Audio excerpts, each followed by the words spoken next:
여러분, 우리나라 근대사에 있어서 가장 불행했던 시기는 아마도 일제강점기가 아닐까 하는데, 왜냐하면 무려 36년 동안이나 국권을 빼앗기게 되었고 일제의 종노릇하게 되었기 때문입니다. 일제의 황국신문화 정책에 의해서 영구 통치를 도모하게 되었기 때문인데, 만약 8.15 광복이 없었더라면 과연 어떻게 되었을까? 어쩌면 지금까지도 일제 속민으로서 종노릇하며 살게 되었을 것이기 때문이 아닌가 하는 얘기입니다. 그러나 문득 이런 생각도 하게 되는데요. 그렇다면 국권이 우리 자신에게 있다라고 믿었던 조선시대에는 과연 어떠했는가? 왕족들이나 양반들의 경우는 몰라도 천민이나 종살이 하던 입장에서는 과연 일제시대와 무엇이 달랐을까 하는 얘기인 거죠. 종들의 경우에는 여러분, 양반들에 의해 짐승 취급 당하게 되었는데 사고팔고 하기도 했고요, 때로는 마음에 안 들면 몽둥이로 때려 죽이기도 했어요. 그래도 별 문제가 안 됐단 말이죠. 어쩌면 그런 면에서는 야만의 시대였다 이렇게 말할 수 있는데, 그런 상황에 있는 사람들에게 과연 국권이 우리에게 있다는 것이 어떤 의미인가? 참으로 끔찍한 일이 아닌가 하는 얘기인데, 이처럼 자유가 없다고 하는 것, 종노릇하는 신세라고 하는 게 얼마나 참혹한 것인가 하는 얘기인 겁니다. 그런 의미에서 여러분, 우리나라가 해방을 계기로 해서 무엇보다도 지금과 같은 자유에 근거한 민주국가로 세워지게 되었다고 하는 게 너무나 감사하고 다행하다 할 수 있는데, 만약 독립이 되었더라도 공산화 되었다거나 또 과거 조선시대와 같은 계급사회, 신분사회로 되돌아가게 되었다면 얼마나 끔찍하게 되었을까 하는 얘기인 겁니다. 우선 그런 면에 있어서 초대 대통령으로서 자유민주주의 국가의 기틀을 세우는데 중심적 역할을 했던 이승만 대통령의 경우, 물론 구본에 대해서 공과에 대한 논의가 지금도 계속되고 있습니다만은 그런 면에서만큼은 참 고마운 분이다 이렇게 생각되는 거죠. 그분은 민주주의 국가인 미국에서 공부하고 또 그것이 계기가 되지 않았을까 하는데 기독교를 받아들이고 기독교인으로서 성장하게 되는 거죠. 미국 조야에 든든한 인맥도 형성하게 되는 겁니다.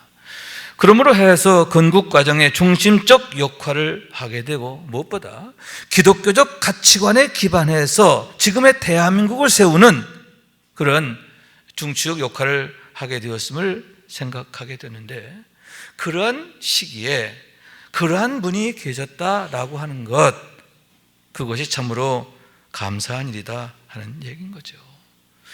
만약 그때에 소련이나 김일성이 이 남한까지도 다 장악하게 되었다, 그래서 지금 우리가 북한처럼 됐다, 정말 생각만 해도 끔찍한 일이기 때문이다 하는 얘기죠.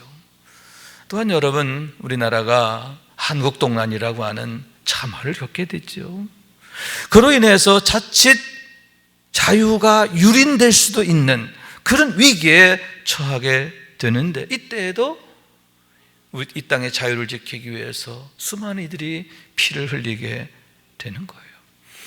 대표적인 경우가 여러분 백마고지 전투가 아닐까 하는데, 한마디로 시산혈해를 이루게 되는 거죠. 그로 인해서 그 누군가는 아들을 잃게 되고, 또 형제 자매를 잃게 되고, 또 누군가는 부모를 잃게 되는데요, 그러한 희생이 있었기 때문에 여러분 저 철원 인근이 다 대한민국 땅이 됐고요, 우리가 여러분 철원에 가서 한탄강도 가고 주상절리도 구경하고 그러는데 그게 가능하게 되었다. 그 이후에도 여러분, 이 땅의 자유를 지키기 위한 수많은 희생들이 계속되어져 왔고, 그러므로 해서 지금의 대한민국이 세워지게 되었음에 대한 얘기인데, 여러분, 우리가 결코 잊지 말아야 할 고마운 분들이 아닌가 생각하게 되는 겁니다. 그러나 여러분, 우리에게는 더욱 기억하고 감사해야 할 너무나 큰 은혜가 있는데, 그것은 당신의 독생자를 십자가에 내어주신 우리 하나님의 은혜다라고 하는 말씀이에요. 왜냐하면 그로 인하여 비로소 우리가 구원을 받고 참 자유를 얻게 되었기 때문인데, 여러분, 정치적인 자유나 사회적인 자유도 중요하지만, 사상적인 자유도 중요하지만, 더 중요한 게 바로 하나님의 백성으로서의 자유이기 때문이다 하는 거예요. 결코 이 문제에 있어서만큼은 실패해서는 안 되는 거죠. 그것은 현세의 문제뿐만 아니라 영생의 문제, 영원의 문제이기 때문이다 하는 얘기인 거예요. 그래서 사도 바울의 경우, 그러나 무엇이든지 내게 유익하던 것을 내가 그리스도를 위하여 다 해로 여길 뿐더러 또한 모든 것을 해로 여김은 내 주 그리스도 예수를 아는 지식이 가장 고상하기 때문이다, 이렇게 고백하고 있는데, 그가 하나님의 자녀로서, 하나님의 아들로서의 자유가 얼마나 놀라운 것이고 감사한 것이고 엄청난 것인가, 이 세상 그 무엇과도 바꿀 수 없는 것임을 그가 확실히 알았기 때문임을 보게 되는 거예요. 다시 말해서 여러분, 임마누엘의 은혜인데요, 마치 질그릇이 보배를 갖게 됨으로 인하여 비로소 경험하고 누리게 되는 능력이며 축복이다라고 하는 말씀인 거예요. 우선 모든 것에 대하여 이김이 되는 능력이 되어지기 때문인데, 능력이 오직 하나님께만 있기 때문임을 믿으시기 바랍니다. 그렇기 때문에 우리는 풀과 같이 연약해요. 그림자같이 한심해요. 그럼에도 불구하고 여러분, 그 누구보다 강하게 되는데, 마치 하늘하늘거리는 종이 한 장이 너무나 연약하지만 그 종이가 두꺼운 쇠판에 딱 붙어있게 되면 어떻게 됩니까? 찢을 수 없는 거죠. 찢겨지지가 않는 거죠. 그런 면에서 여러분, 부활이시오 생명이신 예수님은 철판 중에도 정말 두꺼운 철판이신데, 여러분, 예수 안에 있는 것, 임마누엘의 은혜가 이렇게 복된 줄로 믿습니다. 그런 은혜가 우리에게 있다는 거죠. 그런 능력으로 살게 되었다라고 하는 말씀인 거예요. 또한 여러분, 하나님 나라의 삶을 사는 축복이 되기 때문인데, 영접하는 자, 곧 그 이름을 믿는 자에게는 하나님의 자녀가 되는 권세를 주셨다 했어요.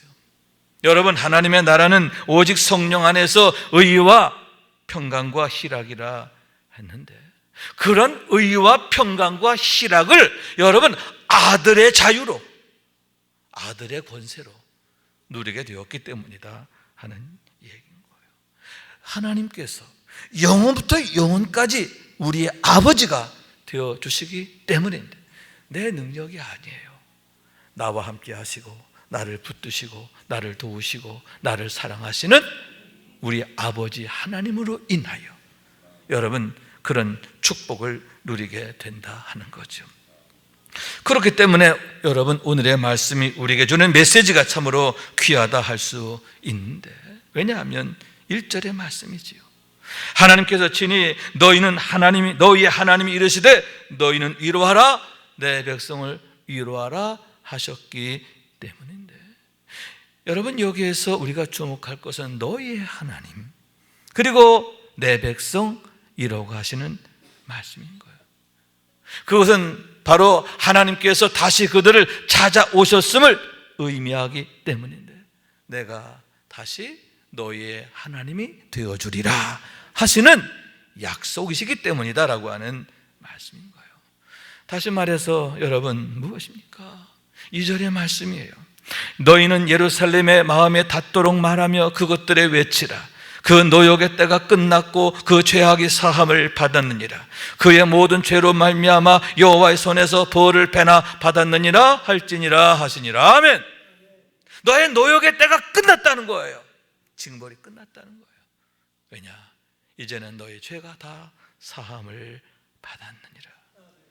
그래서 선지자 이사야를 통해서 내 백성을 위로하라 이렇게 말씀하셨음을 보게 되는데, 그러한 하나님의 은혜가, 다시 찾아와 주시는 은혜가 최고의 위로로 나타나게 되었음을 보게 된다라고 하는 말씀인 거예요. 여러분, 무려 70년의 세월인 거예요.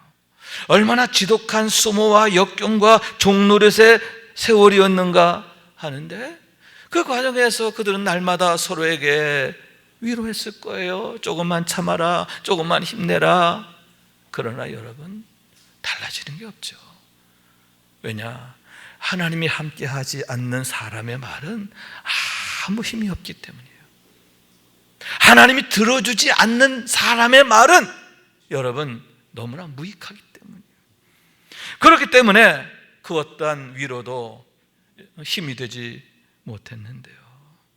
그러므로 여러분 어떻게 되어야 되느냐? 하나님이 위로하시는 삶이 되어야 하는 줄로 믿습니다.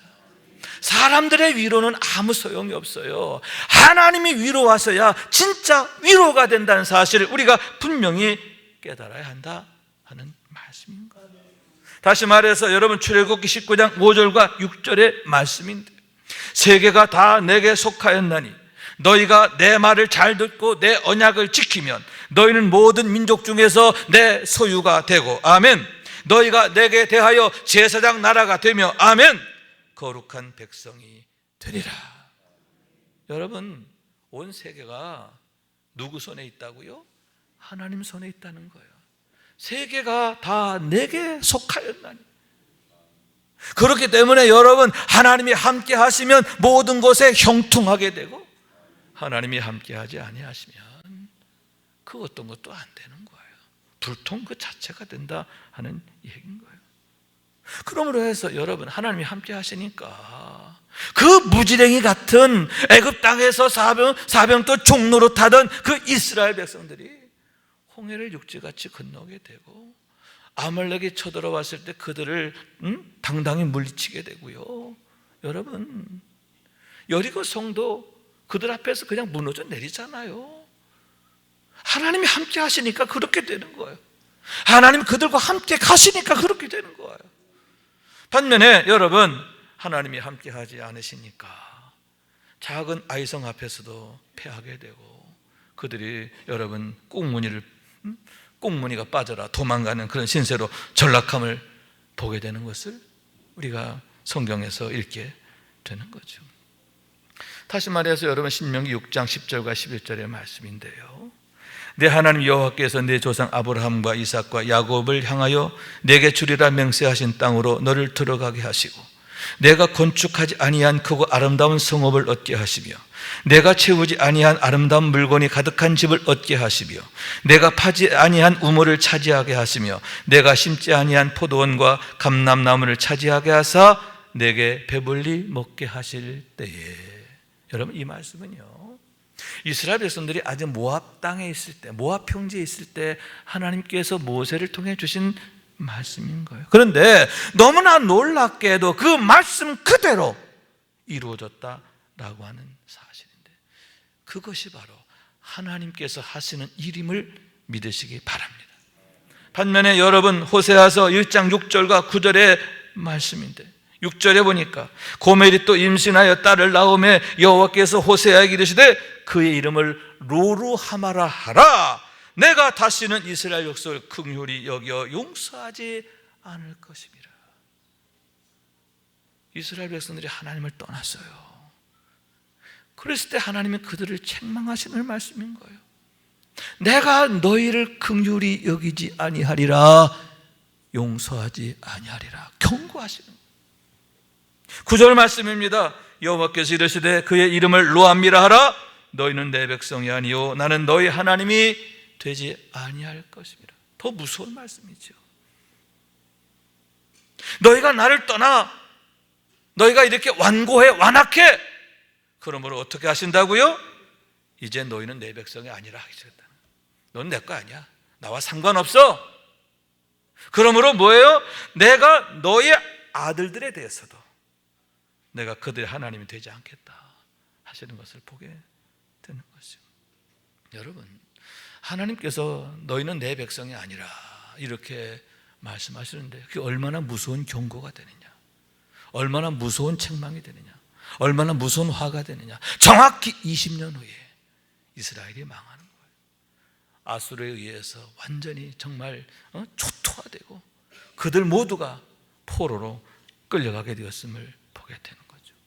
다시 말해서 호세아 4장 6절의 말씀이 내 백성이 지식이 없으므로 망하는도다. 내가 지식을 버렸으니 나도 너를 버려 내 제사장이 되지 못하게 할 것이요 내가 내 하나님 율법을 잊었으니 나도 내 자녀들을 잊어버리리라. 이스라엘이 왜 망하게 됐느냐? 여기서 지식이라고 하는 건 하나님을 아는 지식을 말하는데요, 그들의 믿음을 말하는 거죠. 그들이 믿음 없는 백성이 되었어요. 그러니까 하나님을 잊어버리고 하나님을 떠나게 되고 결국 부패하고 타락하게 되었음을 보게 되는데, 이 하나님이 나도 너를 버리겠다는 거죠. 또한 내가 율법을 잊었으니 나도 내 자녀들 잊어버리겠다. 아니, 내 자녀들 내가 이름도 내가 지워버리겠다는 거예요. 잊어버리겠다는 거예요. 그랬을 때 여러분, 그와 같은 끔찍한 결과가 초래되었다라고 하는 말씀인 거예요. 그래서 하나님께서는 선자들을 보내서 애타게 그들을 찾으셨는데, 스가랴 1장 3절의 말씀이지요. 만군의 여호와께서 이처럼 이르시되 너희는 내게로 돌아오라. 만군의 여호와의 말이니라. 그리하면 내가 너희에게로 돌아가리라. 만군의 여호와의 말이니라. 하나님이 선자를 통해서 그들을 찾으셨어요. 부르셨어요. 제발 내게로 돌아와라. 그러면 나도 너에게 돌아갈 거야. 하나님께서 얼마나 애타게 그들을 찾고 찾으셨는가 하는데, 지금도 마찬가지인 줄로 믿습니다. 우리 하나님께서 저와 여러분을 찾으시는 거예요. 내게로 오라, 내게로 오라. 그러면 나도 너에게 돌아가리라. 할렐루야. 여러분, 그런 주님의 부르심에 늘 즉각적으로 적극적으로 응답하길 원하는데, 여러분, 우리가 하나님 앞에 가까이 나갈 때 하나님께서 우리를 얼마나 기뻐하시고 사랑하실까 하는데요, 여러분, 항상 하나님의 기쁨 안에 거하고 사랑 안에 거하는 우리 모두가 될 수 있기를 주님의 이름으로 축원합니다. 그런 의미에서 여러분, 바벨론에서의 유배 생활이 결과적으로는 유다 백성들에게 큰 유익이 되었음을 보게 되는데, 왜냐하면 그로 인해서 그들이 자신의 죄를 깨닫고 다시 하나님께로 돌아가는 기회가 되었기 때문인 거예요. 왜 우리가 이처럼 망하게 되었는가? 왜 그토록 존귀하던 우리가 이방인들에게 종로로 타는 이런 한심하고 처참한 운명이 됐는가? 그런 문제에 대해서 질문하고 또 질문하면서, 아, 그렇구나, 우리가 하나님을 떠났기 때문이구나.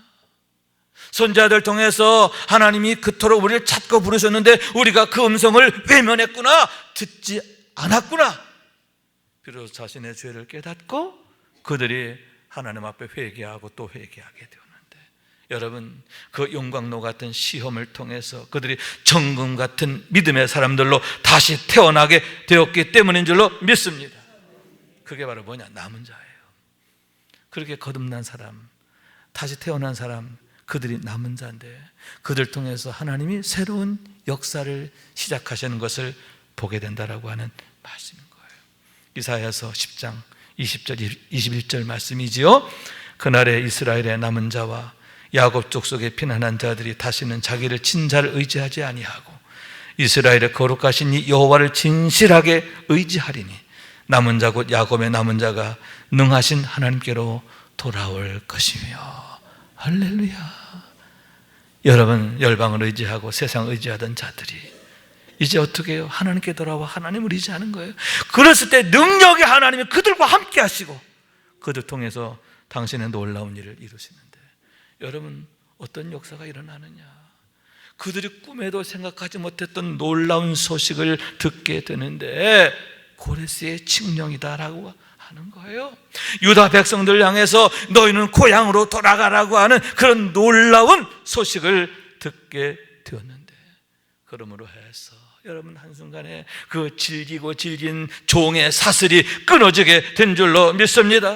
다시 자유를 되찾게 된 줄로 믿습니다. 그들이 예루살렘을 향하여 돌아가게 됐는데 여러분 그때 그 모습이 어떠했느냐?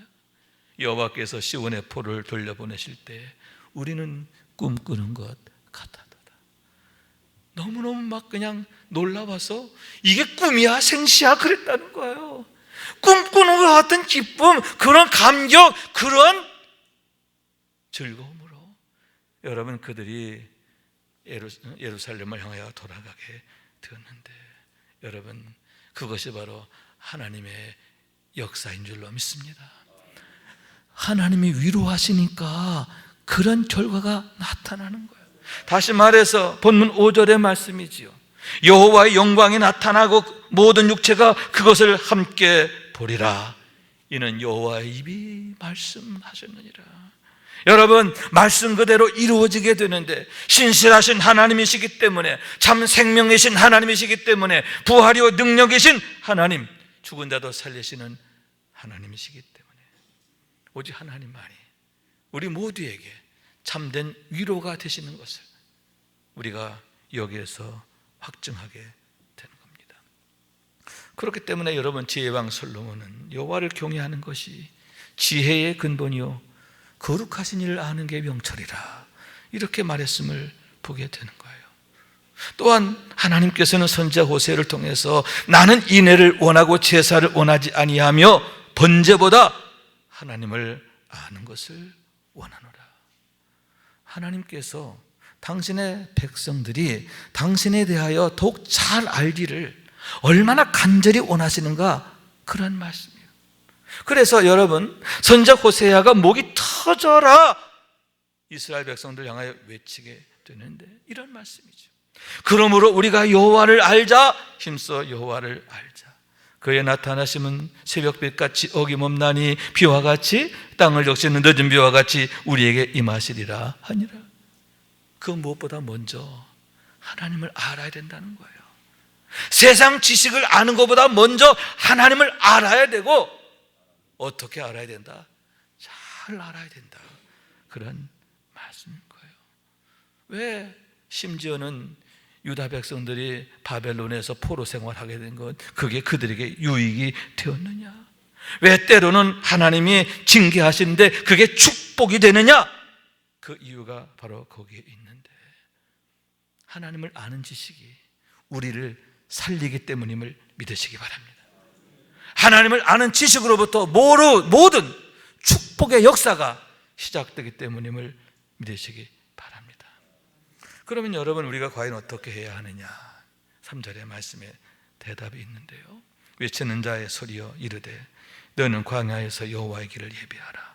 사막에서 우리 하나님의 대로를 평탄하게 하라 하시는 말씀인 거예요. 여호와의 길을 예비해야 한다라고 강력히 당부하고 계심을 보게 된다 하는 거죠.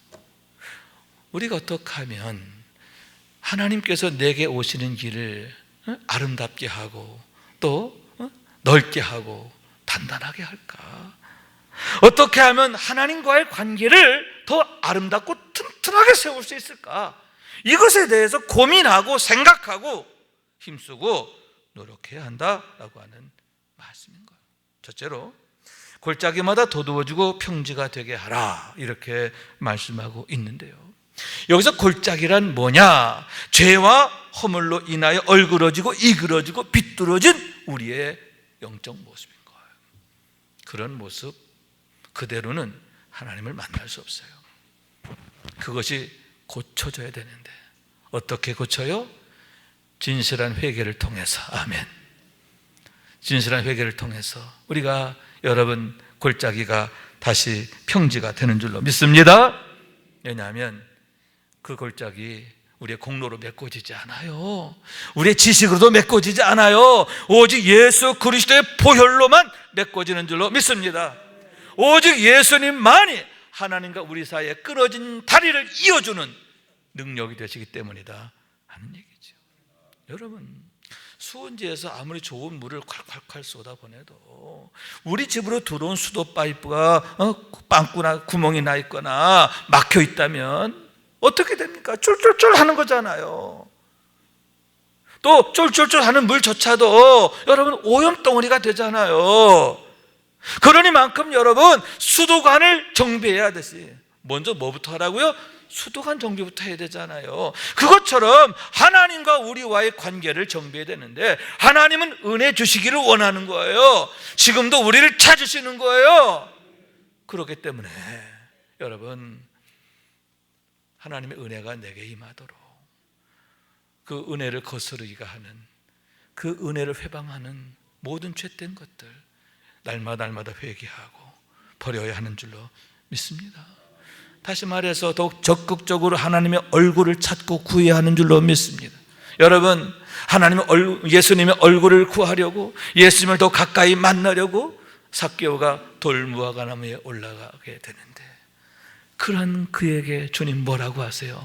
삭개오야 내려와라 내가 오늘 네 집에 유하여야 하리라. 여러분 이런 은혜가 있기를 원해요. 오늘 내가 내 집에 유하여야 하리라. 여러분 골짜기가 돋아지기를 원합니다.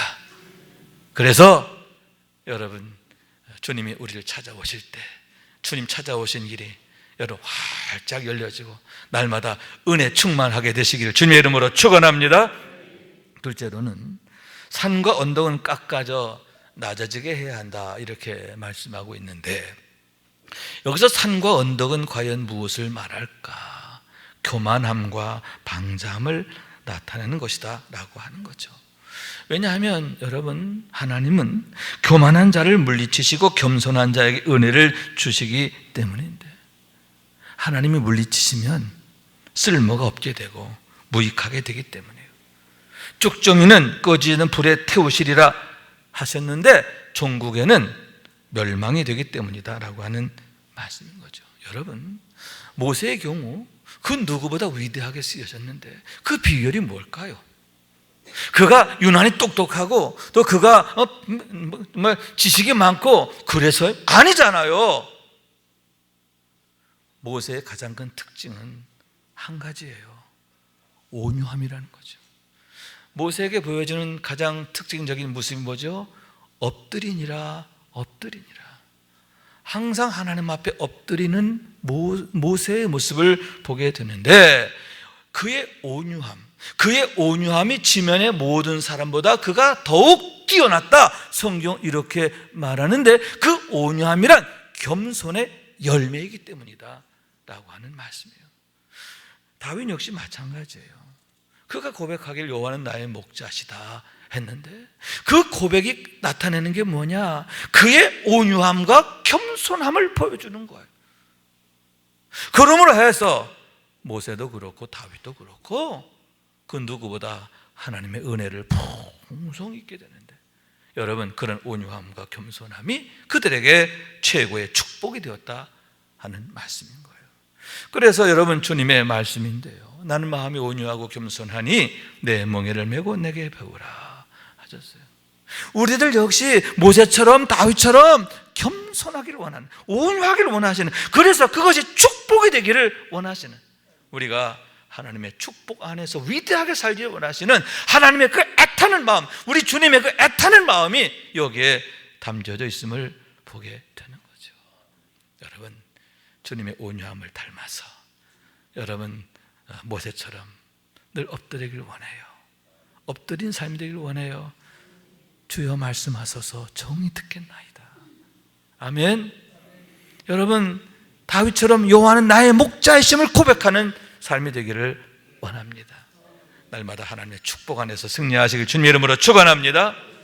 마지막 세 번째로는 험한 곳이 평지가 되어야 한다 말씀하고 있는데, 여기서 험한 곳이라는 말은 히브리어 헤아코브, 거짓되고 교활한 마음을 말하는 거예요.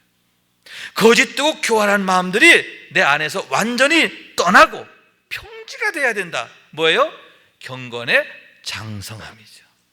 다시 말해서 뭐냐, 내가 거룩하니 너희도 몸을 거룩하여 구별하여 거룩하게 하라.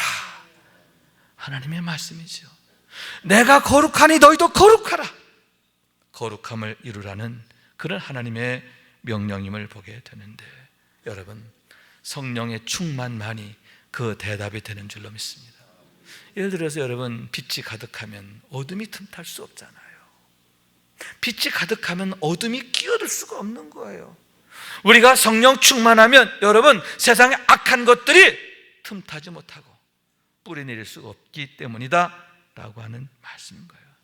성령 충만함으로 거룩함을 이루고 그리스도의 장성한 분량을 이루게 되고, 그래서 은혜의 때, 축복의 때의 주인공이 되기를 원하는 거예요. 말씀을 맺습니다. 여러분, 주님의 십자가는 가장 낮은 자리까지 기꺼이 찾아오시는 하나님의 사랑인데, 지극하신 사랑이죠. 정말 얼마나 우리를 사랑하시는가 하는 것을 보여주는데, 그러므로 해서 우리가 구원받기를 원하시고 또 아들의 자유를 누리며 하나님 나라의 삶을 날마다 축복으로 살기를 우리 주님이 얼마나 원하시는가, 그것을 보게 되는 거죠. 그래서 지금 이 시간에도 이 예배를 통해서 또 말씀을 통해서 저와 여러분을 부르시는 거죠. 내가 원하는 건 뭐다? 나를 아는 것이다. 하나님 그러시잖아요. 우리가 믿음으로 세워지기를 우리 하나님이 참으로 원하시는 것을 보게 되는 거예요. 그런 면에서 근본 사순절 기간이 참 우리 의미가 크고요. 특히 이제 이번 주, 다음 주 특세가 있는데 참 좋은 기회인 줄로 믿습니다. 주님의 길을 예비하는, 주님의 길을 아름답게 다듬는 그러한 기회가 될 것이기 때문인데, 근본 사순절의 묵상을 통해서 또 특세를 통해서 여러분, 십자가를 통해 날 찾아오신 주님의 그 사랑을 더 깊이 알게 되기를 원합니다. 내가 그 사랑 안에 있음을 고백하게 되고 그 사랑을 내가 배우게 되기를 원하는 거예요. 그래서 그런 사랑으로 여러분, 교회를 사랑하고 이웃을 사랑하고, 아멘, 주님을 사랑하게 되기를 원하는 거예요. 그런 사랑으로 여러분의 가정을 세우고 자녀들을 세우고 은혜의 때를 활짝 열어가는 우리 모두가 될 수 있기를 주님의 이름으로 축원합니다. 말씀 생각하면서 우리 기도하는 마음으로 찬양합니다. 주님 다시 오실 때까지 나는 이 길을 가리라. 아멘. 주님 다시 오실 때까지 나는 이 길을 가리라. 좁은 문, 좁은 길, 나의 십자가 지고 나의 가는 이 길 끝에서 나는 주님을 보리라. 영광의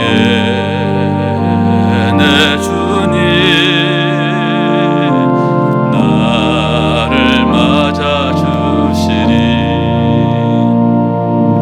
주님 다시 오실 때까지 나는 일어나 달려가리라. 주의 영광 온 땅 덮을 때 나는 일어나 노래하리. 내 사모하는 주님 온 세상 구주시라. 내 사모하는 주님 영광의 왕이시라. 주님 다시 오실 때까지, 주님 다시 오실 때까지 나는 일어나 달려가리라. 나는 일어나 달려가리라. 주의 영광 온 땅 덮을 때 나는 일어나 노래하리. 내 사모하는 주님 세상 구주시라 내 사모하는 주님 영광의